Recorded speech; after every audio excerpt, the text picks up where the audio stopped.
10 বছর পূর্বে পিতা ও পুত্রের বয়সের অনুপাত ছিল 4:1 এবং 10 বছর পরে পিতা ও পুত্রের বয়সের অনুপাত হবে 2:1। পিতা ও পুত্রের বর্তমান বয়সের পার্থক্য কত বছর? তো এই যে এই পরীক্ষাটা পরীক্ষায় এই অঙ্কটা এমসিকিউ প্লাস রিটেন দুটাতেই অনেক আসে, অনেক আসে।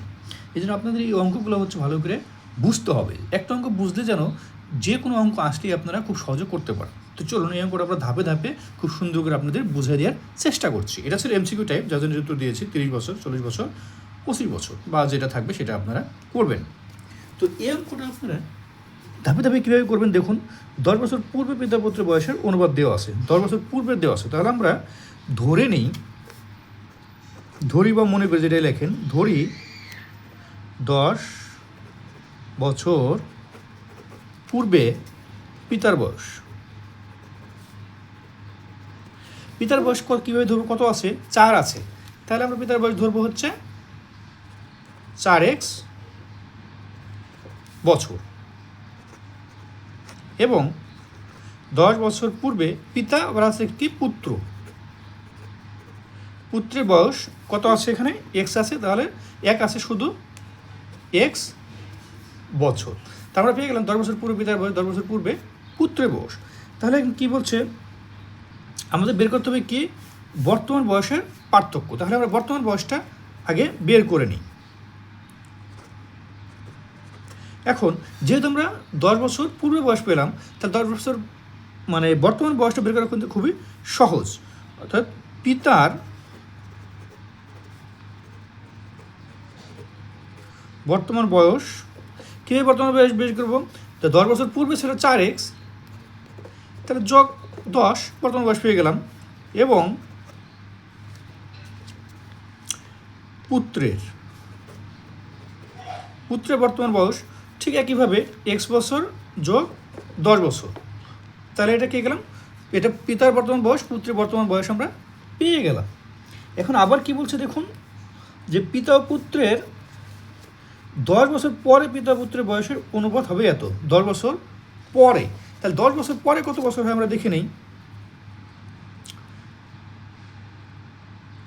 10 বছর পর পিতার বয়স, 10 বছর পরে পিতার বয়স হবে কত? তাহলে আছে কত? এখানে বর্তমান আছে 4x প্লাস 10। 10 বছর পরে হচ্ছে আরও 10 বছর যোগ হয়ে যাবে। এবং 10 বছর পর পুত্রের বয়স হবে, পুত্রের বয়স আছে কত বর্তমান? এত। তাহলে x প্লাস 10, আর 10 বছর পরে হলে আরও 10 যোগ হয়ে যাবে। অর্থাৎ যে বছর পরে হবে সেটা যোগ হয়ে যাবে। ঠিক আছে, তাহলে এত বছর 10 বছর পরে আমরা পেয়ে গেলাম। এখন কি বলছে দেখুন, যে পিতা পুত্রের 10 বছর পর অনুপাত কত হবে? এত। 10 বছর পর অনুপাত এত, 10 বছর পর আমরা বয়স তো পেয়ে গেলাম। তাহলে এখন জাস্ট আমরা প্রশ্ন মতে লিখে দিই।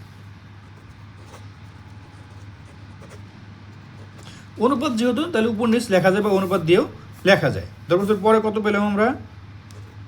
4x প্লাস 10 যোগ 10। এটা পিতা, আর পুত্রে পেলাম হচ্ছে x যোগ 10 যোগ 10। অনুপাত কত দেওয়া আছে? 2:1। তাহলে 2:1।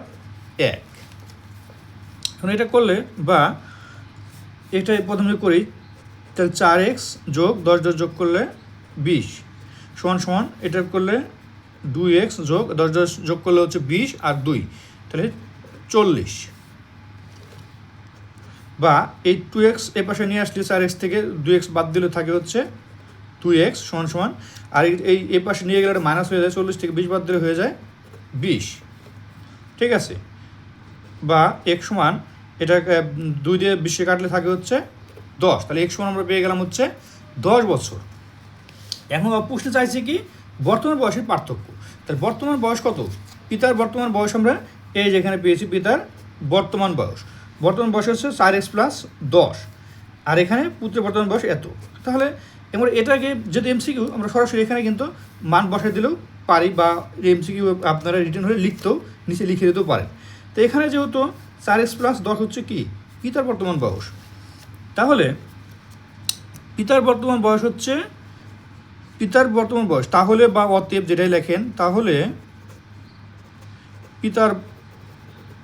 পিতার বর্তমান বয়স, পিতার বর্তমান বয়স কত পেয়েছিলাম আমরা? 4x + 10, ঠিক আছে। এখন এটা মান বেড়ে দিলে এক্স মান কত পেয়েছি? 10, তার হচ্ছে 40 আর 10, তাহলে 50 বছর। এবং ঠিক একইভাবে লিখবেন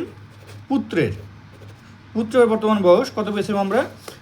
x + 10, তাহলে x + 10, ঠিক আছে। তাহলে এক্সের মান কত? এক্সের মান 10 আর হচ্ছে 10 = 20। তাহলে হচ্ছে পিতা 50 আর পুত্র 20, দুটো পার্থক্য কত? পার্থক্য হচ্ছে 30 বছর। পার্থক্য আপনার রিটার্ন হলে লিখতে হবে অবশ্যই। লিখুন দুজনের বয়সের পার্থক্য, পিতা পুত্রের বয়সের পার্থক্য লিখে 50 - 20 = কত? 30। তাহলে পার্থক্য পেয়ে গেলাম আমরা 30 বছর। তো এমসিকিউ টাইপ যেহেতু কোশ্চেন এখানে দেওয়া আছে, পার্থক্য পেয়ে গেছে আমরা ক নম্বরের উত্তর 30 বছর।